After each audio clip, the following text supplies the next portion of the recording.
حوالات کی سلاخوں کے پیچھے سے میں اسے نماز پڑھتا دیکھ رہا تھا۔ وہ 25-26 سال کا خوبصورت نوجوان قتل کے مقدمے میں 2 دن پہلے ہی یہاں لایا گیا تھا، جہاں سے چند دن بعد عدالتی کارروائی کے بعد اسے جیل منتقل کیا جانا تھا۔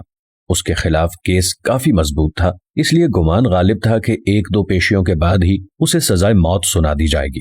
میں ایک پولیس والا ہوں اور پہلے دن سے ہی میرا رویہ اور لہجہ اس کے ساتھ کافی سخت رہا تھا، لیکن اس کے لبوں پر ہمیشہ ایک دل موہ لینے والی مسکراہٹ ہوتی تھی، اور ہمیشہ وہ مجھے بڑا سمجھتے ہوئے ادب اور نرم لہجے میں بات کرتا تھا، اور مجھ جیسا سخت انسان بھی 2 دن میں ہی اس کے اچھے اخلاق کے سامنے ہار گیا تھا۔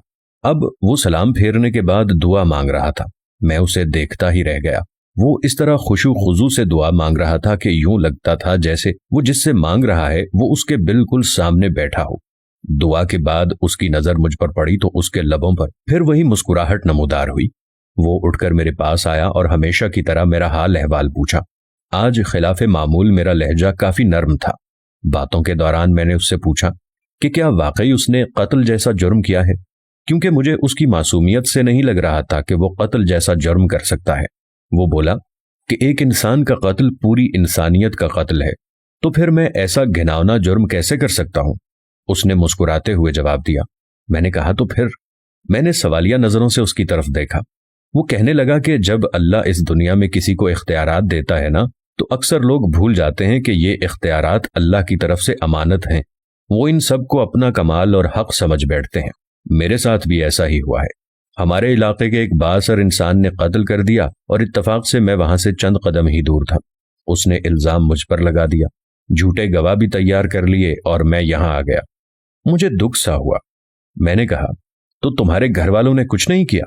کہنے لگا کہ گھر والوں نے اپنی کسی کوشش کی، لیکن وہی بات، اس معاشرے میں لوگ بھی ڈر کے مارے اس کا ساتھ دیتے ہیں جو طاقتور ہو۔ وہ پھر سے مسکرایا۔ مجھے اس کے سکون کو دیکھ کر حیرت ہوئی۔ میں نے کہا کہ تمہیں ڈر نہیں لگتا؟ ہو سکتا ہے کچھ دنوں تک تمہیں موت کی سزا سنا دی جائے۔ کہنے لگا کہ انشاءاللہ مجھے کچھ نہیں ہوگا۔ میں نے اس کے آگے اپنی عرضی رکھ دی ہے جس کے سامنے بڑے سے بڑے بادشاہ کی بھی کوئی حیثیت نہیں ہے۔ اس نے بڑے پر یقین لہجے میں جواب دیا تھا۔ میں نے پھر سوالیہ نظروں سے اسے دیکھا۔ کہنے لگا کہ میں اپنے اللہ کی بات کر رہا ہوں، اسے میری بے گناہی کا علم ہے اور وہ مجھے کچھ نہیں ہونے دے گا۔ اس کے ہر لفظ سے محبت ٹپک رہی تھی۔ میں نے کہا کہ تمہیں یقین ہے کہ دعا سے کام ہو جائے گا؟ اگر نہ ہوا تو؟ کہنے لگا کہ جب اس سے مانگا جاتا ہے نا تو پھر شک میں نہیں پڑتے کہ وہ قبول نہیں کرے گا۔ میں سب کچھ اس پر چھوڑ کر انتظار کرتا ہوں۔ اس کے لہجے میں یقین ہی یقین تھا۔ میں بس اس کے چہرے کو تکتا رہ گیا کہ اس سے پہلے اللہ پر اتنا یقین شاید ہی کسی میں دیکھا ہو۔ 3 دن مزید گزر گئے۔ اس دوران اس کے گھر والے بھی اس سے ملنے آئے۔ وہ اپنے والدین کا اکلوتا بیٹا تھا۔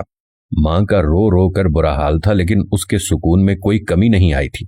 وہ مسلسل سمجھاتا رہا کہ میں نے اللہ کے سامنے عرضی رکھ دی ہے، اسے پتا ہے کہ میں بے گناہ ہوں، دیکھ لیجیے گا وہ مجھے کچھ نہیں ہونے دے گا۔